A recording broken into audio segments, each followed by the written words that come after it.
Hello, everyone, and welcome back to another AFL Fantasy Fanatics Tuesday night Q&A ahead of round 22. 3 more weeks to go of this wretched injury-plagued season. For us all, we're here to answer more of your questions to help fix those issues or injuries or whatever you've got carrying on this week. I'm your host, Bales, and you can find BAILSDT across the socials. And joining me is a couple of my co-hosts and fellow AFL Fantasy Fanatics. We'll start off with Guesty. It's been a little bit since he's been on a pod, but Guesty, good to have you back on, mate. How's things over in the West?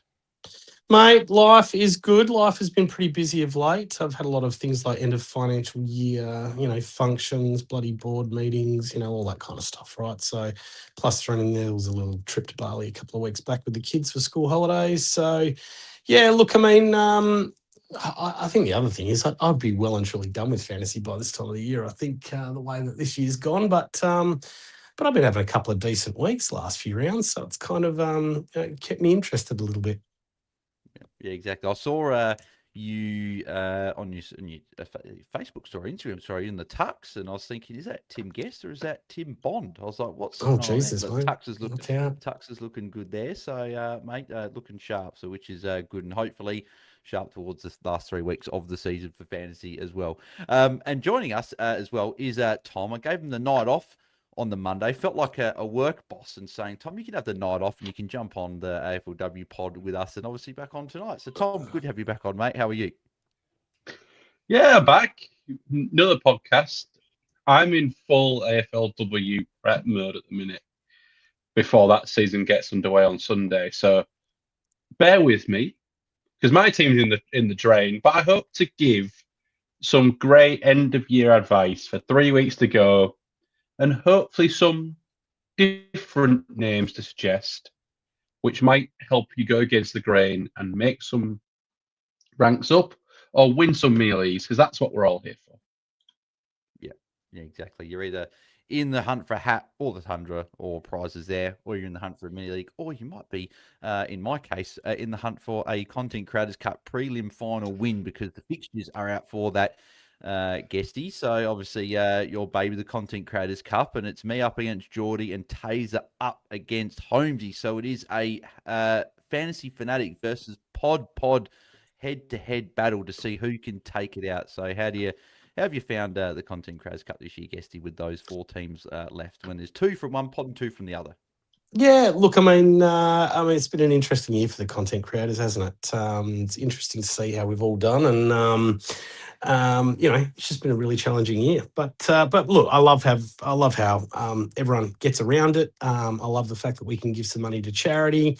I've loved the last couple of years doing the 20th coach and throwing that out to the community. And the other thing we've recently done as well is we've rebuilt the infinitewealth.com.au/AFL fantasy website. So we've offered a whole bunch of new resources up there for AFL fantasy coaches. And for people that don't know, I've also made available an online program that we sell to our clients for almost $1,000. But I've made it available for free for fantasy coaches. So if whether you want to pay less tax or pay your debt off quicker or build wealth, then I'm sure there's something there for you. So get along and check it out at infinitewealth.com.au/AFL fantasy. Yeah, make sure you guys do go and check that out if you have not already. But boys, we venture into another round of men's fantasy. We did have a question there from Sean saying, when's the preseason AFLW fantasy Q&A? Well, there may or may not be one next week, including a couple of obviously team reveals. To me and Tom will work out when we can do that, but there will be one. Our first pre-lockout chat will be coming at some point next week. We've got to obviously figure out times with the men still going for a couple of weeks, but we'll tweet out and let people know when we are going live there as well. But speaking of AFLW, obviously Liam is in the chat as well, who we did have on for our rookie episode yesterday. So if you are doing AFLW fantasy this year, make sure you do check out the episode yesterday. We got the expert himself, Liam, talking through all the rookies with me and Tom last night. Plus, we looked at the premiums and the value players. So make sure you guys check those out and check all the free kick content out as well. We'll check that out first because they're the experts. Then check us out, and then it'll be good. So, but Liam asking for a friend. He's saying trade out Merritt or Walsh. So, Tom, Who's going? Because I think I'll lean in one camp, the other. But I want to see what you say first. Where would you be leaning? I am just checking. I'm in pure ownership mode. I know Liam's having a very nice season. I know he's in the top 200 at the minute. So I'm just filling time while I find Zach Merritt's ownership in the top 1%. Yeah, so Zach Merritt is 63% owned. I'm pretty sure he gets Mullin. Or Walsh, who's been in decent form against St Kilda. Does St Kilda tag? Now, Boxer will go to Cripps. How has Merritt been going? See, I always think Merritt's been doing poorly, and then he's like last 3 averages 102, because that's just Zach Merritt. It's like, oh, he's doing fine. If you feel like your team is better than everybody, Liam, then I'd trade Walsh and reduce the unique. If you think you're fighting against the tide, I'd trade Merritt and keep Walsh. And I think with your rank improving so drastically in the last month, I think I'd be trading Walsh. I think the rest of your side is good enough to make up the points difference. Yeah. See, I'm trading Merritt out of the two because obviously it's more highly owned, and I do think he does get the Mullen tag into James Jordan. So I think with the two back-to-back possible tags there, so I'm a little bit worried for that. And then you could make the argument against Port Adelaide in the final round that maybe Bergman does the job as well. So that's my flag. But the Bergman one I'm not so sure about. Whereas the Lex 2, if even if they don't start the tag on Merritt, if Merritt starts off big, they'll move the tag over there, I think. Tom, you going to say something there? I just don't see them tagging Essendon. Why? Yeah, it's a flag. It is. Like but maybe I do understand Geelong, right? And that's where I was going. I understand Geelong doing it because they have their structure is Mullin tagging.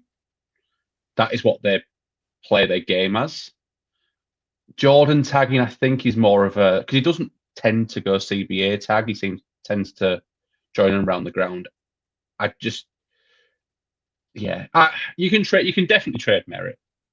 I just don't think in Liam's specific case he needs to differentiate. Yeah, no, it's a good call as well. Good call. Guesty, where would you lean on this one? Yeah, no, I like your call, Bales. I'd be very mindful of those tags coming for Merritt. Yeah, it'd be interesting as well. We did see Lee also posted in the chat as well. I did see this pop up today that Jordan De Goey apparently has got glute soreness, has to do a fitness test before traveling to Perth, was on the injury report. So if he travels to Perth, he plays, but it's just another issue when we thought we didn't have issues, that maybe this is something that might pop up for us there as well. So, we'll have to watch that one. But Collingwood do need to keep winning. So I think if he is still right to go, I think he will play. But obviously, fitness test will be interesting to see there. So Daniel's got a question here saying, who goes first? Is it Durham or is it Connor McDonald? And then who's in out of Warner, Horn, Francis, and Sparrow? Have a buy in my league, so best for last 2 rounds. Thanks, lads. So Guesty, where would McDonald's got Brisbane this week, and then into a couple of I'm trying to think, who have they got in their last 2 matchups here? I just want to pull this up because I don't even know who they've got in their last 3. I know he's got Collingwood and the Eagles. Yeah, there you go. So do you think, is it because they've got more to play for? Do you feel like Durham could be? He was even used at half forward on the weekend against the Crows. Do you think there's just more things going on at Essendon, and McDonald's got that sense that you just rather have the guy that's still playing for something to end the year? What was the rest of the question? Because there was a bunch of stuff after it, right? So so the context of that. He was just saying, Daniel was saying he's got a buy in his league, so it's really just best for the last 2 weeks of the season, right? So he's on the bye this week. Connor McDonald's got Brisbane, so it doesn't matter too much this week. And then he's obviously asking about options to bring, which we'll go through in a sec. But in terms of outs, is it Durham out that before McDonald? I think so, yeah. I would agree. I think look, I mean, he had 90 last week, right? But it's been a bit of a pop score compared to where he's been scoring prior to that. Let me bring up his previous scores, but 370s, I think, before that. Yeah, exactly, right. So let's have a look. Yeah, 77, 79, 70, right? 69. So last 4, average roughly 70, low 70s kind of thing. Excluding that Adelaide game, right? So yeah, I think it's Durham's going before and they're kind of done. Yeah, I'd agree. And then who comes in? So you got Chad Warner, Jason Horne-Francis, and Tom Sparrow. So it's obviously Sparrow's been great, but runs into a harder matchup this week in Freo. But then obviously he's looking for the last two, right? So we'll go to the last two. So Chad Warner's last two games. So he goes Essendon and North Melbourne. So it's a pretty nice couple of matchups there. Jason Horne-Francis, so he goes after this week goes Melbourne and Essendon. So it's also another couple of good matchups there. And then Tom Sparrow, I think, also has a couple of decent matchups to finish as well. So he goes Port Adelaide and Bulldogs. So it's a tricky one. Look, I'm horny. If it's just the last two, I'm horny boy. Look, I think he's the best out of those three players. But the thing that would concern me is his matchup this week. I think, I don't think it's definite that James Jordan is going to pin him, but I think there's definitely a high risk, and if not for the whole game, which certainly could be for parts of the game, and certainly if he starts getting off the chain. So yeah, I just don't really like that matchup this week. So that's what's scaring me off the horny boy. But if we're taking this week out of it because he's got a bye, then that's the way that I'd be going. Yeah, I'd agree with that as well. I think you go Horne-Francis out of those three guys with the last two, and it could be Jai Sarong may even get the job this week, right? Did a pretty good job on Naz after half time. So that could be well, actually, it might have been after quarter time. Actually, they might have moved that. So, but yes, no, I'd agree with Horne-Francis. Ashton Vivian says, if it gets me ranking this week, it's okay to trade Bont. So, Tom, what are your thoughts on Bont as a possible trade out this week after dropping another very bad score? I think Bont is a very, very proud AFL footballer. I think he will want to bounce back this week.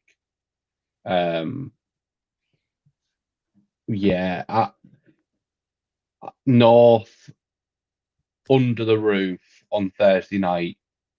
I find it very hard to bet against Bont.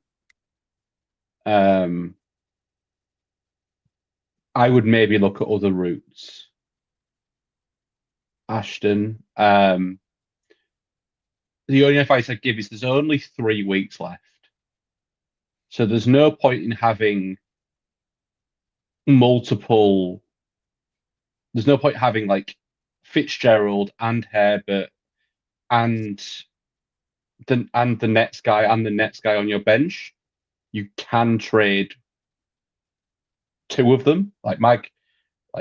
I'm being aggressive. My current trade is trading Herbert and Fitzgerald this week to get Brad Hill as a 23rd. And that's me being aggressive. And I'm not saying do that because I'm trying to do something fun. But you don't have to keep all of these guys on your bench. Having one half decent emergency is all you need maximum. So I would maybe look at other ways. So I think Bont bounces back this week. Yeah, I think he bounces back as well. I know they got North and Foss could do a job, right? But I feel like Foss may even go to like an Ed Richards, right? I think it's a better matchup for Foss. I think Bont could just take him forward and just kick a couple of goals on him. So I'm not sure. But then Foss has done some really good jobs on even some taller opposition, right? So it's going to be interesting to see how he goes. But I do think Bont also bounces back there as well. Just on that, I don't mind the idea because I kind of see the top 7 mids as Ashcroft, Dacos, Dawson, Smith, Heaney, Goulden, and probably Bont as number 7. For me, and look, I mean, obviously different coaches are going to be trying different things with their teams, right? So it's certainly not poo-pooing what Tom was saying, right? But I like the idea of trying to loop Herbert and Fitzgerald in that 8th spot. And then trying to keep, your Brad Hills in your forward line and, things like that, trying to fill out the other areas where we've lost a lot of those, kind of top 6 players. Yeah. Yeah, no, if you want to differentiate, he's obviously highly owned. So if you wanted to do that and get ranking, you certainly can do it. But yeah, to be an interesting one. Ashton, depends where you are, what you're playing for. This week's league matchup, is it ranking? Ranking's more highly owned than Bont. Yeah. So rankings very much they're both very highly owned. Yeah, so just going from one across the other. So that's a good, good point. Nick says, hello, fine gentlemen. Thank you, mate. Round rank of Where? 112 for me. Yeah. Round rank of 112 for me. Come 3 on. weeks of being top 300 3 weeks in a row, ready for finals, baby. So no Fucking pressure. hell. Wow. Just So our advice stay- really matters because they might get into the top 100. No down there. Nick. Can you- 3 weeks in a row, bang. Can you come and give some advice? Because I'm fairly useless. Oh no, mate! Congrats on having a really good couple of weeks. Hopefully, you're in the hunt for a hat there as well. But he does say here, would love to know your thoughts on Nick Blakey. With our serious lack of defensive options, I think he's a goer with that tasty run. So, Tom, Nick Blakey, obviously, you jumped on Callum Mills last week for this upcoming run that Sydney have got. And Nick Blakey went pretty well last week. Is Nick Blakey a possible differential? Like, I'm just looking. So he's priced. He's a bit cheaper, obviously. He's priced 819K. Is there any interest there? It's an awkward price, right? Because 70, 80K more, you get your John Nobles, John Nobles about 100K more, but you get your Nobles, your Zorkos. If you get a bit cheaper, you get, say, a Tanner Bruin or a Bergman or whatever. So right in the middle, what are your thoughts on Blakey's a bit of a pod? I really don't hate it. I like this run for Sydney, especially for halfbacks. That's why I jumped on the high scoring Callum Mills last week. Awesome performance from Callum. I the only thing I would say is I would just count the number of tall forwards for Port Adelaide when named, and count the number of key backs for Sydney. And if you think Blakey has to play defensive and tall, then I wouldn't do it. Otherwise, I think that could be he's shown he's got a ceiling. So I definitely don't hate it. Yeah, no, it's a pod. I don't mind it. Certainly don't mind it, that's for sure. Your boy 1295 says, who scores better this week, Hugo Hall-Kahan or Fitzgerald? Well, I'd first say if you can, Fitzy plays the first game Saturday, Hall-Kahan plays Saturday night. So if you can loop with some DPP action, that would be ideal. Guesty, where would you lean? Right, Fitzy's coming off a ton, but has got Freo. Obviously, it's a really tough matchup. And then Hall-Kahan's got probably the lowest ceiling, but he's got Richmond. So do you back the better matchup with Hall-Kahan here? Sorry, mate. I was kind of paying attention to that last person's question, and I was kind of doing a little bit of research on defenders. I mean, I'm just left with, would I want to, rest the possibility of winning a hat on Nick Blakey? And I haven't got an answer yet. I'm not saying no, I haven't got an answer. But anyway, the point was I missed the question. What was the question? Who scores more this week, Hall-Kahan or Fitzgerald? Oh, far out. That's a tough one. I think it's still Fitzgerald. I mean, I think Hall-Kahan, what have we seen? He's a 70-75 guy. Okay, Fitzgerald, what we've seen him ton up in the last 2 weeks. Now, okay, he's got a tough matchup in Freo.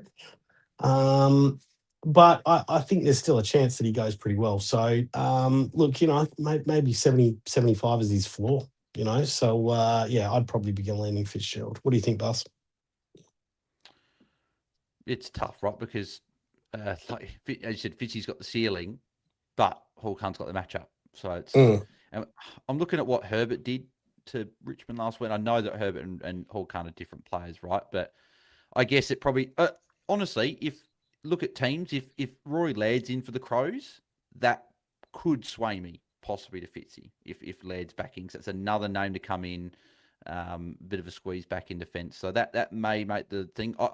Gut says Hall-Kahan against Richmond, but Fitzy against Freo, he obviously turned up last week against Gold Coast. I think his Crows glasses. He's got his Crows glasses on, so I think. I'm not as hot. I'm not as hot on Fitzgerald as what you are.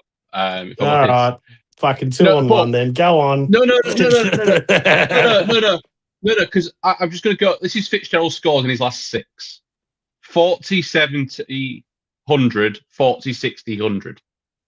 Like he's got a ceiling of 100, but he's also dropped 42 of his last 6. Like I don't think he's if it's a, I don't know if the Freo midfield is just too good for him to score. Sure. Uh, Yeah, I get it. I get it. But Has there been a bit of talk about he might actually get dropped this week as well, or can't?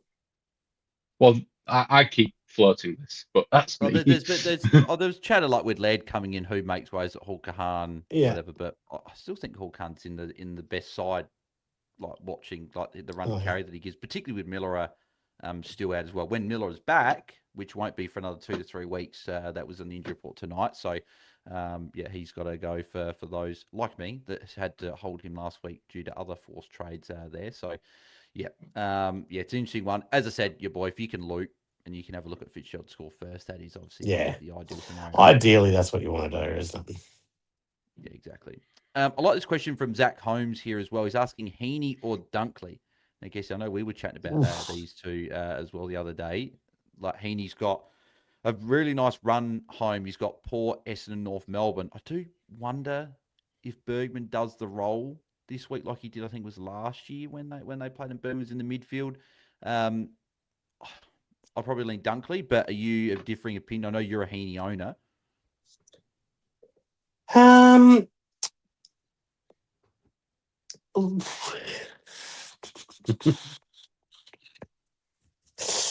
I think, I think I'm leaning Heaney. Like what worries me with Dunks is just he can be a bit up and down. Whereas I think Heaney's kind of a little bit more reliable for scoring. Their runs, I think, are pretty even. Port, Essendon, North, compared to Hawthorn, Gold Coast, Collingwood. And I know Hawthorn seems like a tougher matchup, but they're pretty neutral when it comes to inside mids. I don't think there's a huge difference in the run. I would probably lean Heaney just because I feel a bit safer with him. But yeah, I think you're splitting hairs really at this point. Yeah, I think you'd be pretty happy with either. I slightly lean Dunkley. Tom, do you want to be the tiebreaker here?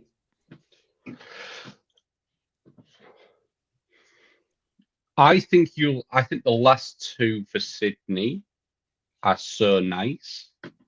But as a, if this is hard, I'm going Dunkley purely because I'm a little bit scared over the next three that Heaney gets a quarter off. Wow, that's 2 times in a row you two have ganged up on me. No, but I really like Isaac Heaney. To be fair, just if it wasn't Essendon, it was someone a little bit better than Essendon. I know what you mean, though. I know what you mean. Like, obviously, Sydney have got things to play for. They've got top 4 to play for and all that kind of palaver. But they could also be 10 goals up at 3/4 time against Essendon and use that as an opportunity to give Heaney a quarter off. Yeah. Similar vibes.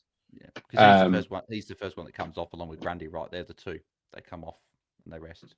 So that's there's the flag. So yeah, but obviously if you can't afford, because Dunkley, because I've had trade scenarios where I can't afford Dunkley in one, but I can afford Heaney in the other. So it might come down to what you trade to. But if you're going either or, maybe you go Dunkley slightly for that. But I think it's hard, right? Both are very, very good options. Sean asking about Jake Bowie with a good run or Impey with Amon possibly coming back. Sean, I think for me, it's Bowie, right? I think Freo MCG's not amazing, right? But finishes off with Port Adelaide and the Bulldogs, which is really nice, those two matchups. Impey, not only does he have Brisbane this week, but Amon could be back this week, if not next week.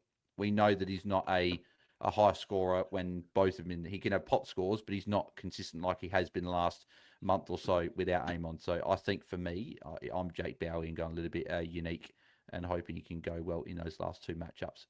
Ashton Vivian asking, Tom, is it okay to loop Bont on Thursday night in case he does have another bad score? What are your thoughts on looping? Because looping can win your hat, and it can lose your hat, can win your matchup, and it can lose your matchup.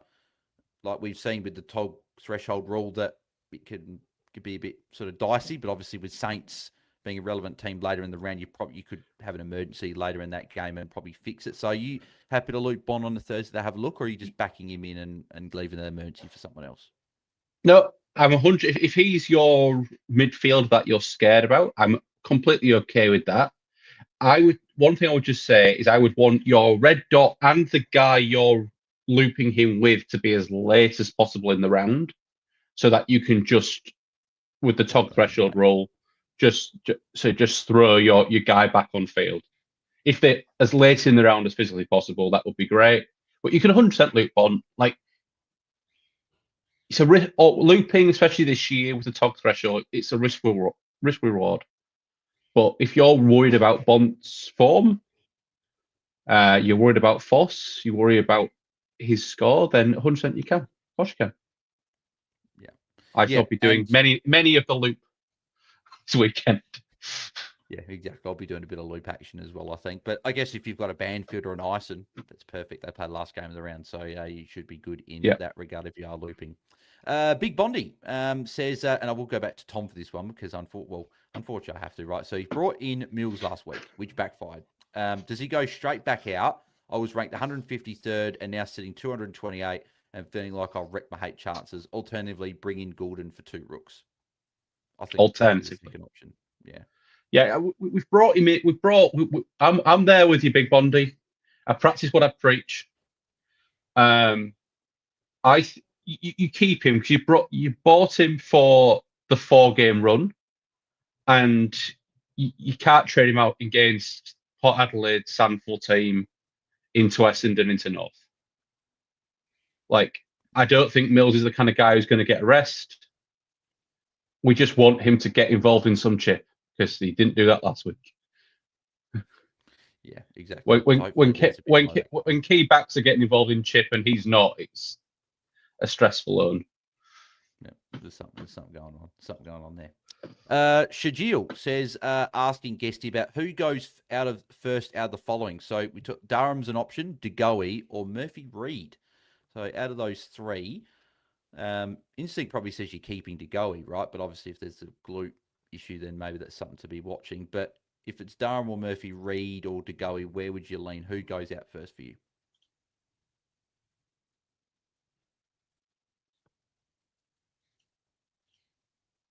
No, Guesty? Yeah. You're on mute, Guesty. Yeah, I was just thinking very hard about my answer. And in fact, what you guys actually missed me saying was my hatred of Fremantle has me lean towards getting rid of Murphy Reed. But let's face it, he's been horrible lately. But what's changed with him? Because he was really going really well there for a while, wasn't he? I think it's just a 45 in there. Some teams are just. I think some teams are just putting a forward sort of on him a little bit. He's not getting as many marks anymore. He's getting he's getting like 20 odd possessions and he's not doing much in terms of marks and tackles and he's scoring 60s and 70s. So it's like, yeah, like what's it? 2 of his last 3 have been, sorry, not 2 of his last 3. One of his last 4 have been over 70. 72, sorry, being a 9 in round 18. Yeah. And who was the other player? Durham, right? Durham and DeGoey. Yeah, well, DeGoey, you got to wait on the news, right? He's got a fitness test coming up.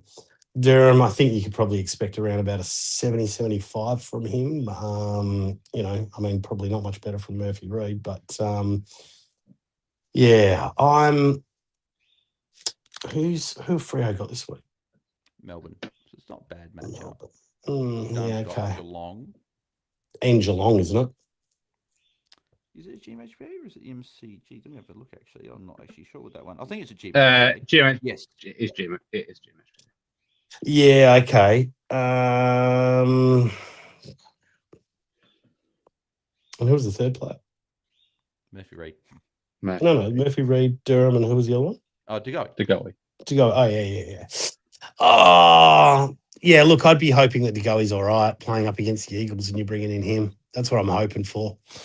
I guess if you're left without a DeGoey, I'd probably lean towards keeping Murphy Reed just because I don't like that matchup down in Geelong. Yeah, I think Durham goes first just ahead of Murphy Reed. But yeah, hopefully those 2 can go and you can bring in a few of these forwards that are going along really nicely. Just that guy is asking, can trade Marshall out to Chad Warner and sideways someone like Walsh, or am I better off trading Durham up, rookie down, and holding Marshall? So Tom, where would you lean? Obviously, with TDK there. I'm not sure if I'm going to ask you or the cat this question.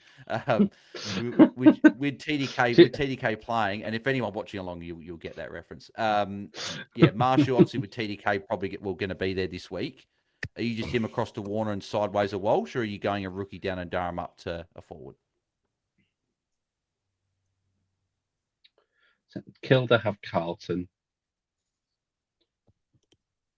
I think I'm holding Marshall. He's got Richmond next week, doesn't he? The MCG. Yeah, and I think I'm getting Durham up. I think Durham is an issue. And hopefully with your Durham trade, you can bank a bit or a lot of cash, and maybe do a double up next week, or a double fix up next week. Because who are you going sideways Walsh to? Is the big question. So Walsh is 941. So I'm assuming it's someone like probably a Heaney or a Dunkley, right? They're around the same price. You Golden. go to one of those two. Golden's with another one. So probably one of those. If he's got,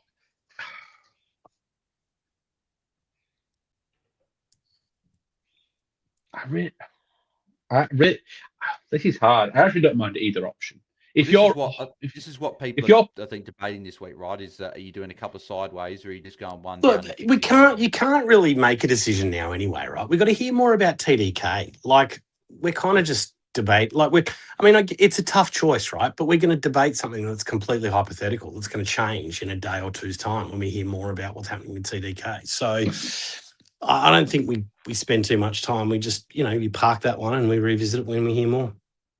Yep, so just that guy. Tune in on Friday for our pre-lockout chat and ask that question again. I currently lean to the Durham up option and keep Marshall because he's got Richmond. Even if he plays a bit forward, kick a couple of goals. So I probably like that option more at the moment. But yeah, we'll see what happens there. Someone in the chat just said his TDK was cleared today. Yeah, wasn't in the injury report. Yeah, not in the injury report. Yeah, so I guess if there's any, I'm sure Ross will have a presser and they'll probably ask him about it and saying if he's right to go and if they say, there might be more forward time or whatever. So we might hear some tidbits when it comes to later in the week. So we'll just have to see. Yeah. You're nice. Says a great call on the ranking, Captain Bales. Thanks, mate. Yeah, the captains are going all right. I haven't been able to nail my own captains in my own side, but the captains are going along okay. So thank you for the kind words there. Lee Everett says best defender option under 874k. He's asking about Tom Stewart. Of course you got to ask Lee. Of course you got to ask about Tom Stewart. I mean, he's been good, mate. To be fair, if I've still got Chris Petrarca in my side, I should be allowing any other person in my side because that is just a bad watch at the moment. But no, he's been good. 2 back-to-back 90s, and he goes Essendon, North Melbourne, and Geelong, and Richmond. And 2 of those games at GMHBA, the other ones at Marvel. So it's not crazy at 740. But I still prefer Tanner Bruden, who's a little bit cheaper there. And Berman's obviously an option there as well. You've got Blakey at 819k there. But I think, 894 is just below a few of those other options there as well. I don't think there's any of that. You've got Mills. I did mention Jace Burgoyne. There's a bit of a pod, 2 tons his last 3.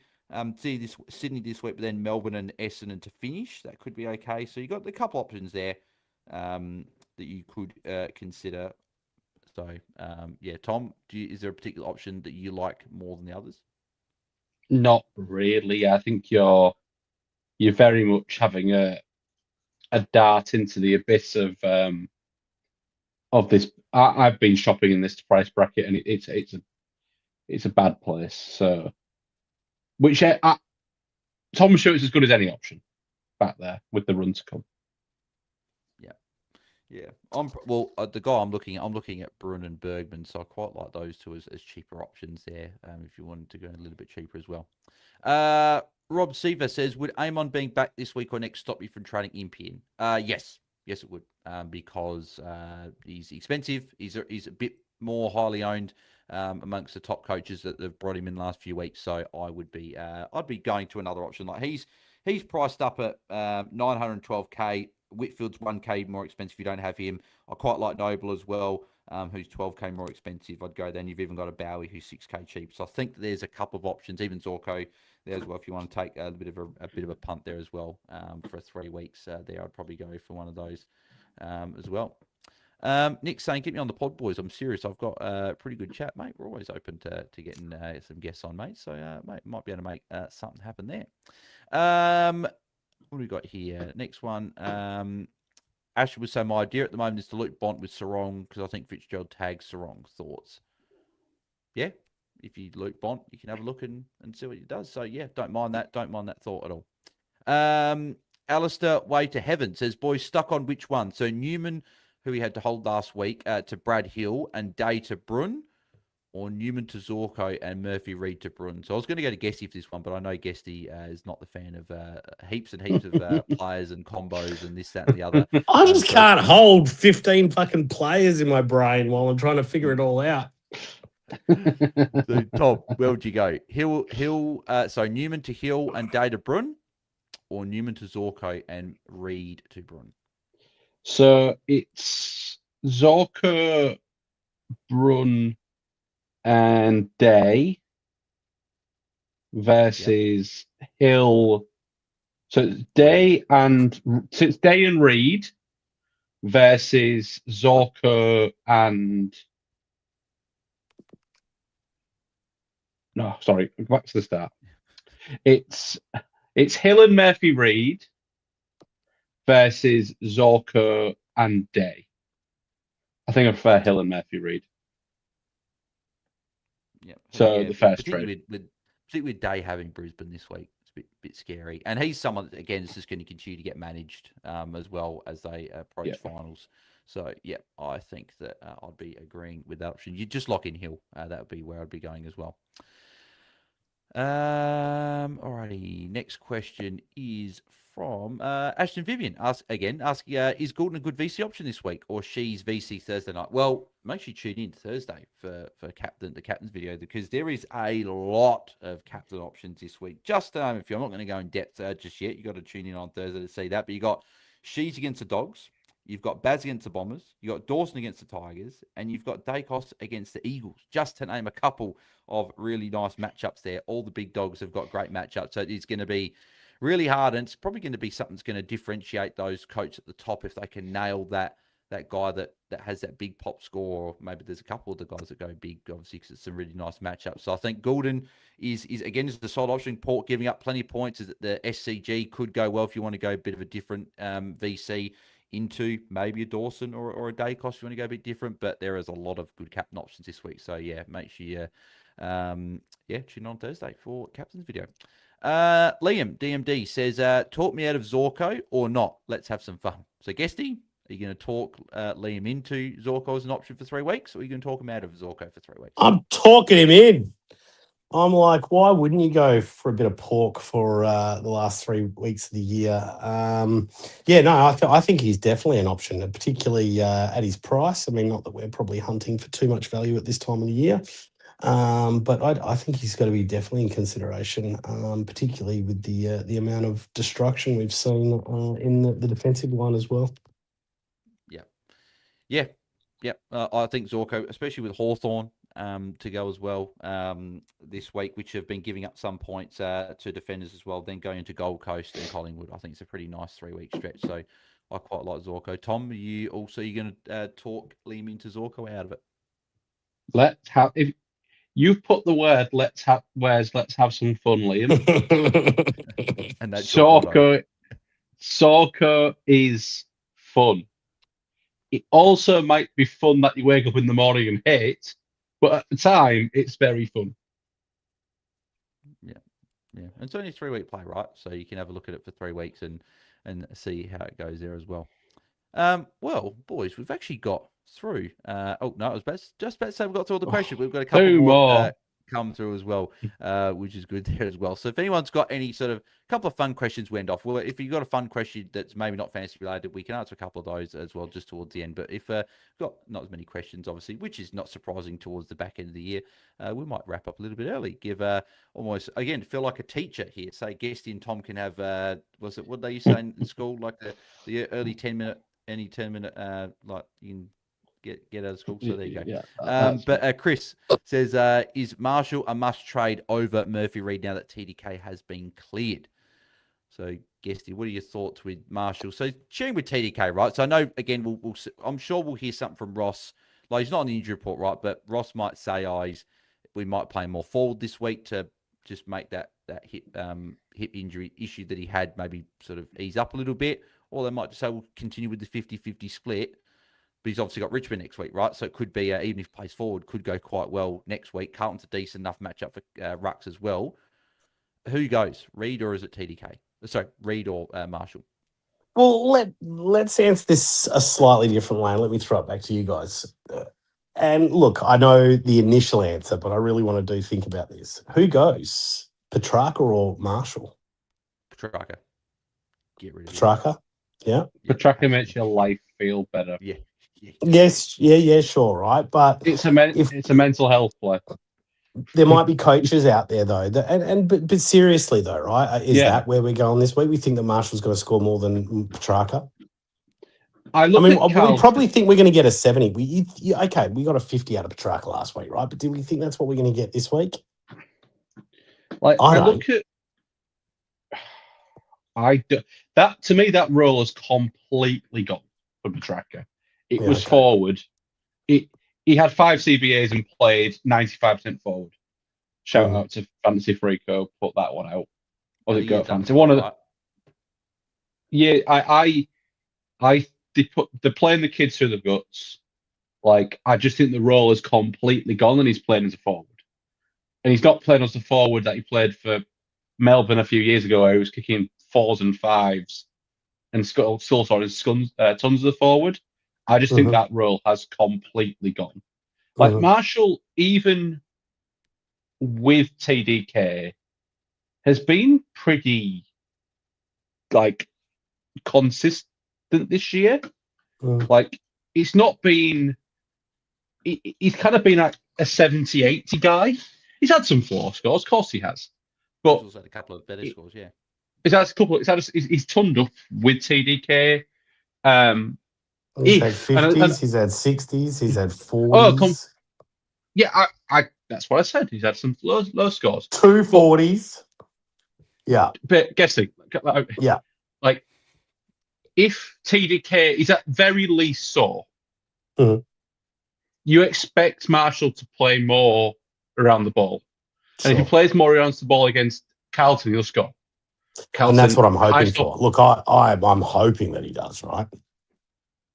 So Carlton is a high stoppage team that's going to suit Marshall, and he's tackling around the ball and clearances and all the rest of it. Like, he's only against Pitnet. Like, yeah, exactly. I honestly think Petrarca's ceiling's an 80. And he's shown that. He's saved so many scores in the last 8 weeks to get to 75-80 late in the last.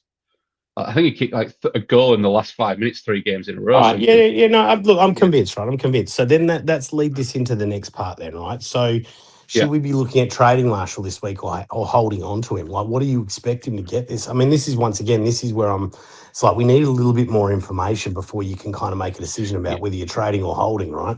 Yeah. I think it depends who you're trading him with instead of. So I think I'm holding him ahead of Durham.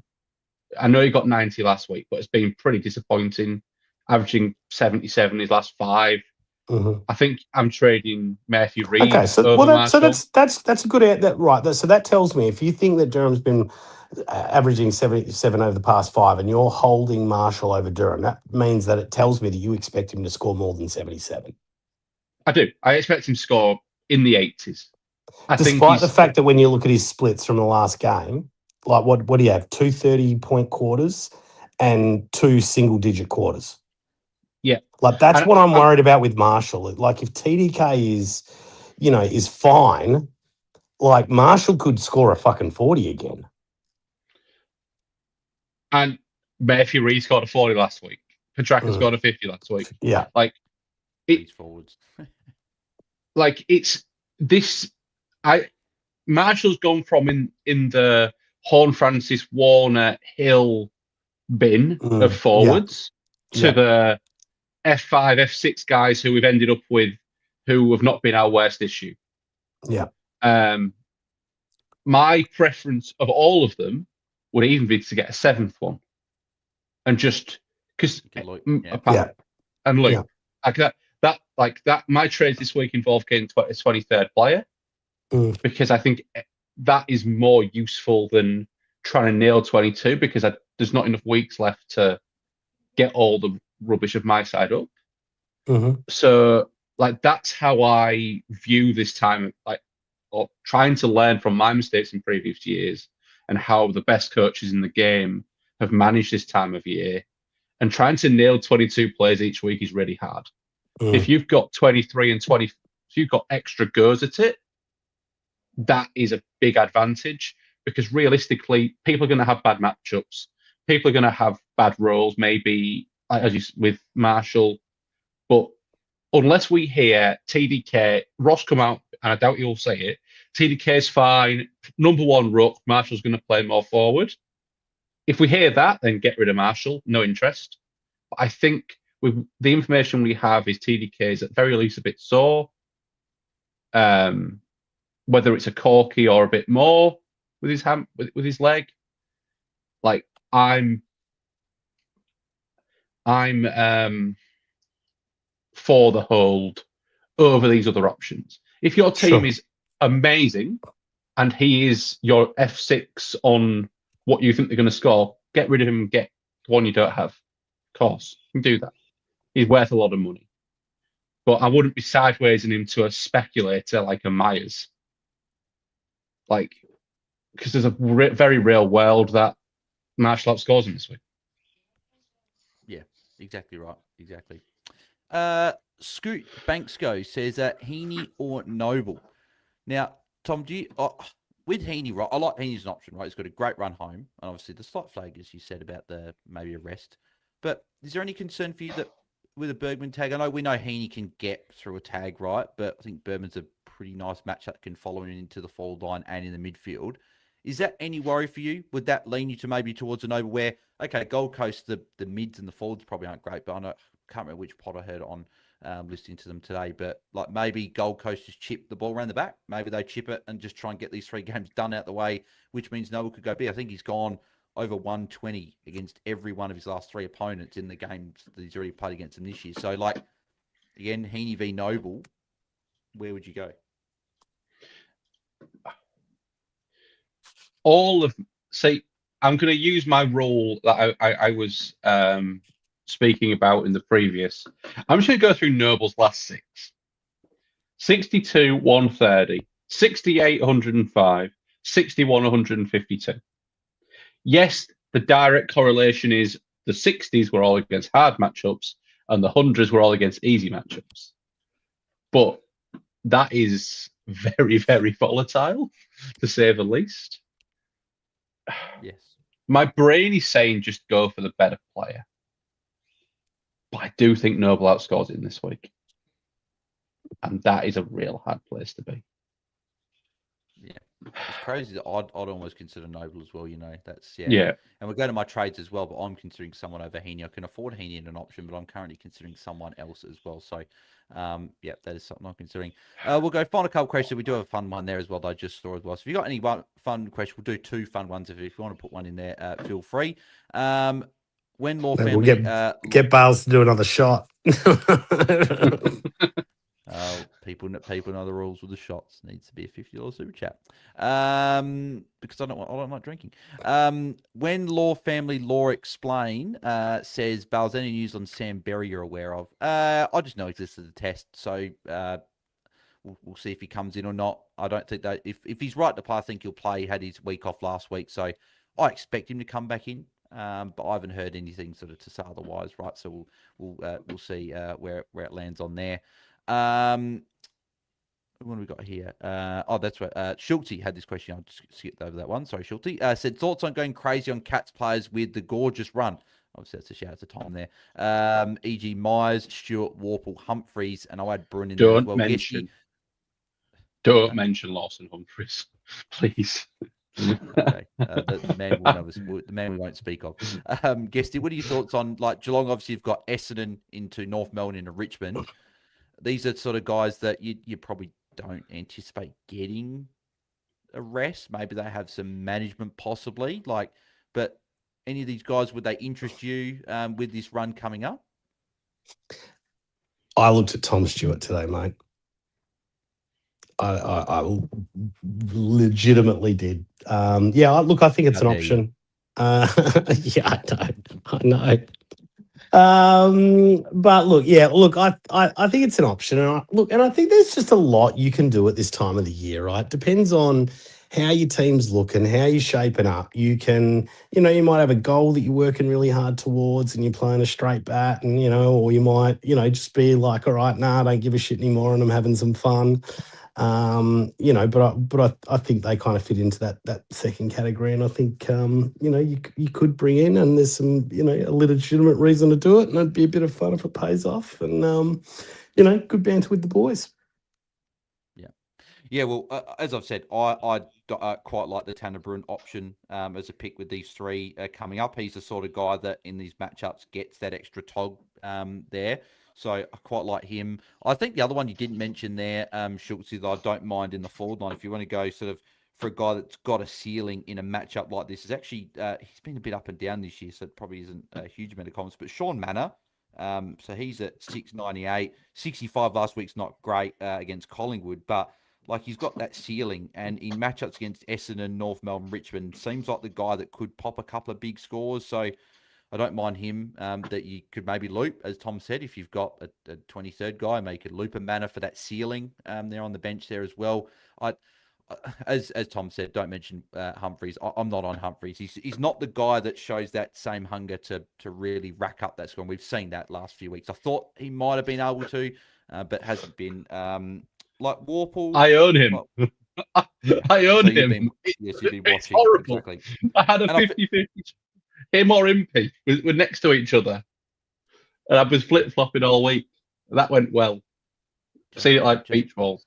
Just imagine Impey and Whitfield. I'm sorry. Yeah. I'd say. About 300 points. And Warple's probably in the same. And Warple's probably in the same boat as Humphreys, right? Just like he's 102, 80, and 90 his last three. He's not the sort of guy that's going to rack up this outside ball to really get that score, which is what you want in matchups like this. Which is where Tom Stewart could be an option. Could get a heap of just junk +6s at the end of the game. Myers as well could be that guy that pops that ceiling as well. But these are guys you want as a 23rd, or at least to loop with someone on the bench there. So I think they're options. I like Bruin, Myers, Manor, Stewart could also be options as well. So, and we'll wrap up with this question here as well from Rob Seaver. Beetroot on your hamburger, yes or no? I want to hear your boys' thoughts on this. Tom, beetroot on your hamburger, yes or no? Not by choice, but not to take it off. What? Guesty? For me, mate, it's not a yeah, it's a fuck yeah. Beetroot on burgers, that's Aussie as. Fuck, didn't there used to be a Hungry Jack's? Well, you're from Hungry Jack's, Bales. There used to be a Hungry Jack's burger that had beetroot on it. It was called, was it the Aussie burger or some shit like that? It's the one, mate. Yep. There you go. Thanks for there you go. Appreciate that. But yes, no, is the Aussie burger. I'm one if it's on it. I'm a bit like Tom. If it's there, yep, I'll take it. But I won't go, I guess, out of my. I quite like having beetroot on like my sub on the Subway roll if I get that there. So that's not bad. But yeah, burger depends where we're going for that one. So yeah.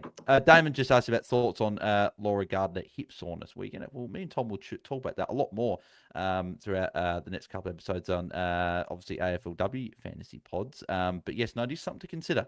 Most expensive player in AFLW fantasy with a bit of a limited. Damon, no, you can't start. I'm not starting her or Dana Finn because if I'm not paying 1.3 million for someone who's injured. That's Chris's and Dana Finn. Dana Finn will be banned from this channel unless she goes hundreds 4 weeks in a row like she did last year. Oh, what if we ever get Dana Finn on the pod? If she wants to come on the pod, I will rescind that. Other than that, no Dana Finn, please. Yeah, you're talking about Dana Finn being in your fantasy team. That is. Oh yeah. We will wrap up now, and we'll talk through our current trades for the week. So, Tom, as you're speaking right then, we'll go to you first. What are your current trades this week? I've had a bit of a flip-flop during this pod. My current trades are Joe Fitzgerald and Hugo Holcahan out for, who is this chap? Harry Charleston. And Jake Bowie is the other one. So I'm bringing the 23rd on this week. Yep, beautiful, mate. I like it. It's a good, unique play. I think Bowie's a good option. Guesty, what are you looking to do with your trades? For me, mate, look, I get really thrown. So whenever I get a phone call when I'm on this pod, after the phone call disappears, our intro music just plays non-stop for the remainder of the time. So I've got this intro music going in the background, and it's throwing me, right? So, look,